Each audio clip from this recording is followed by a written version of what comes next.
તરફ 20 મિનિટના વરસાદે બોટાદમાં પ્રી મોન્સૂન કામગીરીની પોલ ખુલ્લી કરી દીધી। જ્યોતિગ્રામ સર્કલ અને મહિલા કોલેજ વિસ્તારમાં રસ્તાઓ પાણીમાં ગરકાવ થયા। પાણી ભરાતા વાહન ચાલકોને ભારે હાલાકી પડી। નગરપાલિકાની પ્રી મોન્સૂન કામગીરી સામે સવાલ ઉઠી રહ્યા છે। અમરેલીના લીલિયા નજીક રેલવે ટ્રેક પાણીમાં ગરકાવ થયો। ટ્રેક પર વરસાદી પાણી ફરી વળતા સાવચેતીપૂર્વક ટ્રેન પસાર કરી। ધોધમાર વરસાદને કારણે લીલિયા નજીક રેલવે ટ્રેક પાણીમાં ગરકાવ થઈ જતા રેલ વ્યવહાર પર અસર જોવા મળી।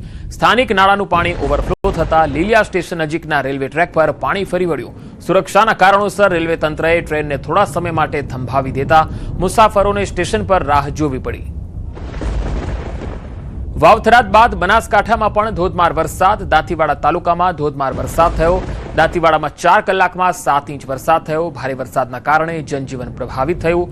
દાંતીવાડા કોલોની, કુચાવાડા, પાંથાવાડા સહિતના ગ્રામ્ય વિસ્તારોમાં વરસાદ થયો। લાંબા સમય બાદ વરસાદના કારણે ખેડૂતોએ ખુશી વ્યક્ત કરી।